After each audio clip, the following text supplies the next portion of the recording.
Eu sei, amados, que você que é da igreja aqui, tem algumas pessoas nos visitando, mas você sabe que nós temos uma visão. E a visão da nossa igreja é que nós, como igreja, como corpo, homens e mulheres, nós somos um farol. E que esse farol, nele deve haver luz. E essa luz, ela vai ser direção para algumas pessoas. E entenda bem esse farol, vou lembrar bem direitinho para você, esse farol como aquele farol que guiava antigamente os navios. E quando eles estavam perdidos no meio do mar, então você começa a imaginar o mundo perdido, mas há um barco lá no meio, querendo achar um lugar, uma esperança. Ele olha para aquela luz e vê esperança. Quando ele olha para aquela luz, ele vê uma segurança. E a visão é essa: nós somos luz. Quando olharem para nós, vão ter que enxergar em nós esperança e vão enxergar em nós também segurança. Tem base bíblica? Tem sim. O próprio Jesus disse que nós somos sal da terra, luz do mundo. O próprio Jesus disse que Cristo em nós é a esperança da glória. Então deve existir em nós uma esperança para os outros, assim como nós vimos em outras pessoas. E também estar em Cristo é estar seguro, amados. Mesmo no meio de um mundo tão atormentado, de vamos dizer assim, um ambiente que nós podemos até pensar é um pouco agitado, é um pouco difícil, mas é possível ser crente e viver bem, principalmente tendo Deus, porque Ele vai nos guardar. Amém? E eu queria que você abrisse lá em Mateus capítulo 16, por favor. Evangelho de Mateus capítulo 16, um texto onde o nosso Senhor Jesus nos inspira. Ele nos dá uma direção após uma conversa com seus discípulos. Ele conversa com Pedro, pergunta ao Pedro: quem dizes que eu sou? E as pessoas dizem, uns dizem tu és Moisés, o outro diz tu és o Elias. E ele disse: mas vós quem dizeis que eu sou? E Pedro responde para ele: vós, tu és o Cristo, o Filho do Deus vivo. Mas no decorrer dessa conversa dele aí, Jesus, deixa eu abrir, que eu pedi para você não abrir. Mateus 16, 18. Jesus, quando conversa com os discípulos, né? Ele fala assim, versículo 18, a partir do 18. Também eu te digo que tu és Pedro. Isso foi após a resposta de Pedro. Que tu és Pedro, e sobre esta pedra edificarei a minha igreja. Deixa eu deixar uma coisa bem clara. A pedra que ele está se referindo é a palavra. Ele não está se referindo a Pedro como base da igreja, mas a pedra ou a palavra de Deus, porque foi a palavra que ele disse: tu és o Cristo ungido. Volta lá para o texto. Ele diz assim: também eu vos digo que tu és Pedro, e sobre essa pedra edificarei a minha igreja, e as portas do inferno não prevalecerão contra ela. A base que Jesus está falando para eles, que é a palavra. E com essa base, as portas do inferno não vão prevalecer. Essa palavra igreja aqui, eu já expliquei aqui várias vezes, mas vou repetir hoje, é a palavra eclésia. E essa palavra eclésia significa os chamados para fora. É por isso que a nossa visão, amados, é nós sermos luz para quem está lá fora. Ser luz para quem está aqui dentro é bom, faz parte.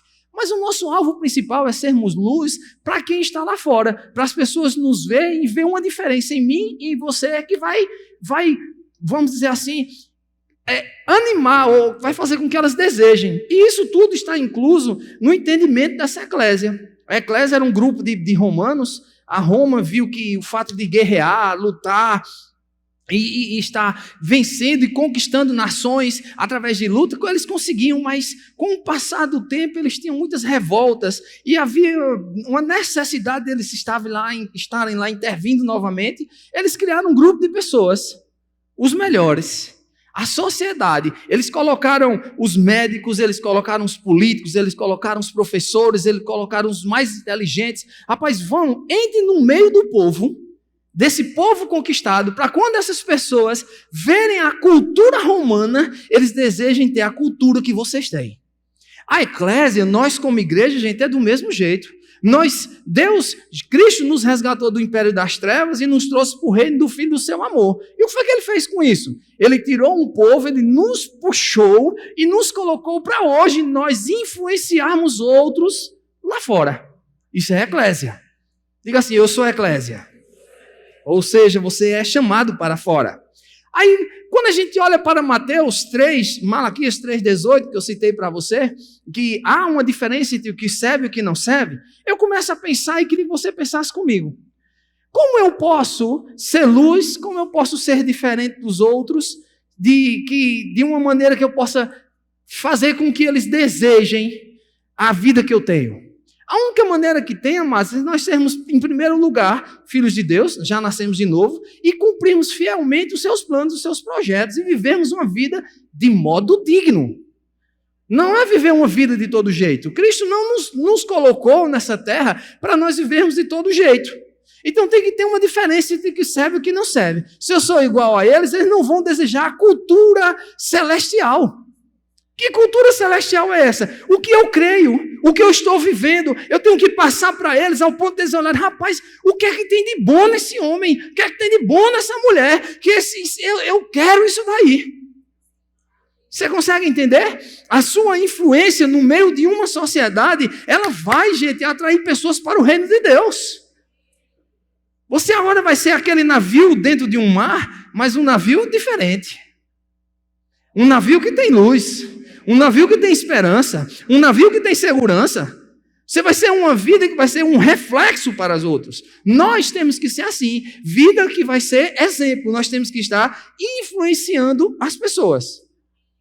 Para nós influenciarmos no decorrer de nossa vida, vamos trazer assim, para uma realidade natural, nós quando somos adolescentes, eu pedi à turma de adolescente para estar aqui, porque nós quando somos adolescentes, eu não sei se você que é da minha idade, 40, 43 anos, nessa média, nós adultos, você já parou para pensar que todo adolescente parece que ele é igual. Ele pensa que sabe de tudo. Que os pais são bregas, atrasados, são os velhos. É assim ou não é, gente? Nós fomos assim. Diga ao seu filho isso, para ele saber. Filho, eu fui assim. Mas eu sei, e você, filho adolescente, tem que entender que a gente já passou por isso. E eu quero dizer uma coisa, existe uma verdade assim, nós estamos sinceramente enganados. Isso é uma verdade. Você, jovem, está sinceramente enganado, pensando que sabe de tudo e que nós somos os bregas. Nós não somos os velhos, somos os experientes. É diferente. E na vida cristã também é assim, gente.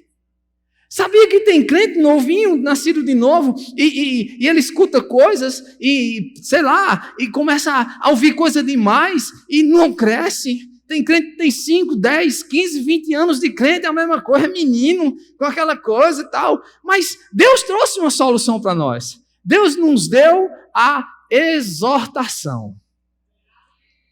Diga comigo, exortação. Imagine uma pedra. Uma pedra, eu fiquei imaginando um diamante grande, precioso, vale milhões. Lindo o diamante. Só que o diamante ser o que ele é, aquela pedra linda, brilhosa, ele precisou ser lapidado. Ele precisou ser tratado, ele precisou passar em várias etapas para ele se tornar aquilo que ele é. Nós, como crentes também, na nossa caminhada cristã, nós precisamos ser lapidados. Nós precisamos ser tratados. É tanto que a Bíblia diz assim, tende por motivo de grande alegria ao passardes. Por tribulações, por pressões. Meu Deus do céu, tem alegria por isso. Por quê? Porque no passar nós vamos criando experiências. E Deus nos dá experiências também e nos ensina através, como eu disse, da exortação. Se eu fosse colocar um tema para a ministração de hoje à noite, seria assim, a bênção que é a correção. Você pode dizer comigo assim, a correção é uma bênção. É interessante que na igreja, quando há uma exortação, é o culto que mais bomba. Nas internets, eita, é bom demais, o povo gosta, porque crente gosta de andar certo. Mas para andarmos certo, também devemos, de vez em quando, a gente leva um puxa-vanco de orelha, não é? Eu conversava com os ministros na reunião ontem, aí eu disse a eles aqui, quem aqui já foi exortado pelo Senhor? Porque com Deus não tem alisado, né? Não tem como a gente esconder. Todo mundo disse assim, eu digo, graças a Deus. Para você ver que dele não se esconde nada. Mas Deus sabe, Deus sonda o meu e o teu coração. E eu queria compartilhar um texto lá em 1 Tessalonicenses, capítulo 2, versículo 10, versículo 9, se você puder voltar um pouquinho aí, versículo 9, ele traz uma exortação e ele diz o porquê disso. Ele diz assim, porque vos recordais, verso 9, porque vos recordais, irmãos, do nosso labor e fadiga, e de como noite e dia labutando para não vivermos às custas de nenhum de vós, vos proclamamos o evangelho de Deus. 10. Vós e Deus sois testemunhas do modo porque piedosa, justa e irrepreensivelmente procedemos em relação a vós outros que credes. Eu quero ler isso aqui na versão NVI, só o versículo 10 e 11. Deixa eu abrir aqui. Na NVI ele diz assim: tanto vocês como Deus são testemunhas de como nos portamos de maneira santa, justa e irrepreensível entre vocês, os que creem. Ou seja, Paulo tinha um comportamento no meio dos que creem, para saber o seguinte: olha, você pode andar de uma maneira justa, de uma maneira santa e de uma maneira irrepreensível. Amém, gente? Você pode andar assim. Você pode fazer essa confissão, mesmo que você não crê, mas diga assim comigo: diga, eu posso andar de uma maneira santa, justa e irrepreensível. Amém? Aí Paulo continua, verso 11: pois vocês sabem que tratamos cada um como um pai trata seus filhos. Olha o 12: exortando, consolando e dando testemunho.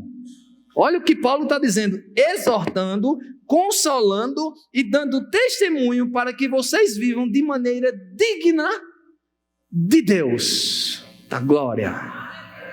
Paulo, ele está dizendo assim: olha, nós exortamos vocês para que vivamos de uma vida de maneira digna. O que você pensa como uma maneira digna? Uma maneira correta, pode ser, de uma maneira justa, de uma maneira que deve ser. A exortação, amados, ela nos puxa para perto, nos coloca numa posição que nós podemos e devemos estar, que é a maneira digna. Aonde eu passo, amados, eita rapaz, não posso fazer isso aqui não, porque eu fui exortado pelo meu Deus. Exortado a quê? Aí Paulo está dizendo aqui, para viver uma vida santa. Deus, quantas vezes o Senhor não fala conosco? Rapaz, anda direito. Rapaz, fala direito. Rapaz, te conserta. E o pior é que muitas vezes, muitos de nós ouvimos essas coisas e não tratamos como deve ser tratado. Ouvimos a exortação e fazemos de conta que não é nada. Daqui a pouco vamos fazer, feito os adolescentes dizem com os pais: Deus está velho. Deus está brega. Porque nós, como filhos, amados, somos exortados para andarmos, sim, de modo digno. Agora, nós fixamos tanto os nossos olhos, nós, às vezes, nos agarramos tanto em uma situação que não queremos nem mudar. Deus muitas vezes fala, grita, gesticula. Quem já brincou de mímica aqui? Faz de tudo, até mímica, para dizer: ei, rapaz, mulher, te conserta, e a gente fica lá. Faz de conta que não viu, deixa para lá, não caiu nenhum raio, estou aqui vivinho, santo. Mas, será que o que estamos fazendo é de modo digno de um filho de Deus? Será que como estamos andando no nosso trabalho, na nossa escola, galera jovem?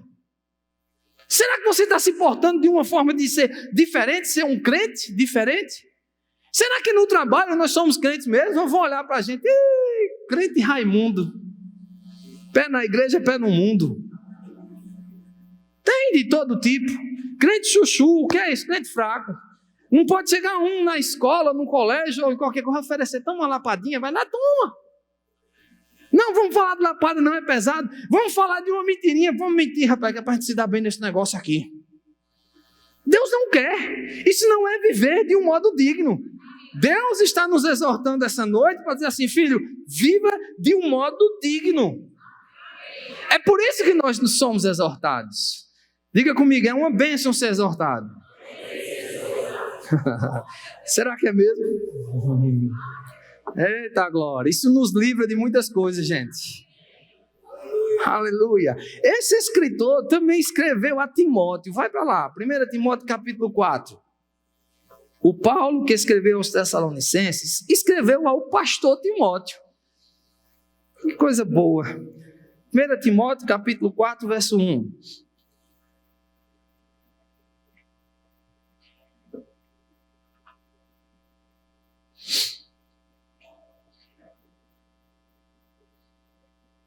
O 2 Timóteo 4:1, perdão, gente. 2 Timóteo 4:1. Isso. 2 Timóteo capítulo 4, versículo 1. Eu vou estar na mesma versão que a maioria tem aqui. Diz assim a Bíblia.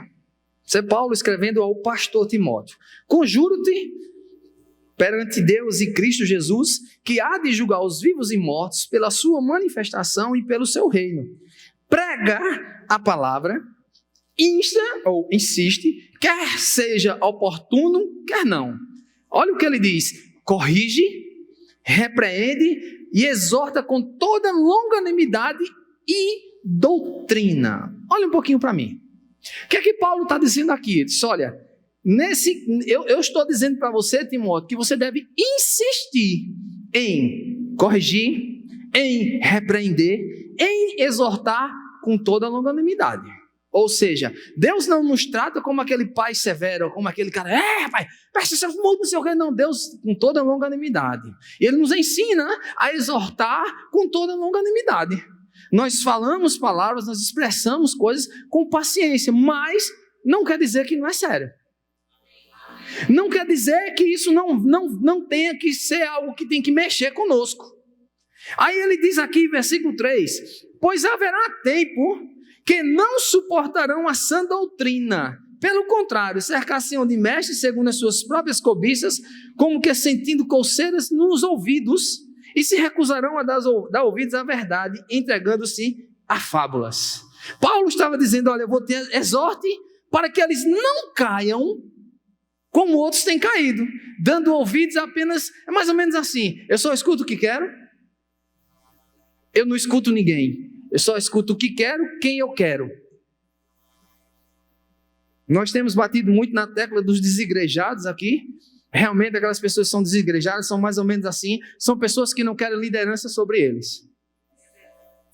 E sabe que viver sem um líder é perigoso para nós? Viver sem alguém sobre nós, quer seja no meio cristão, um pastor, no meio do seu trabalho, um chefe.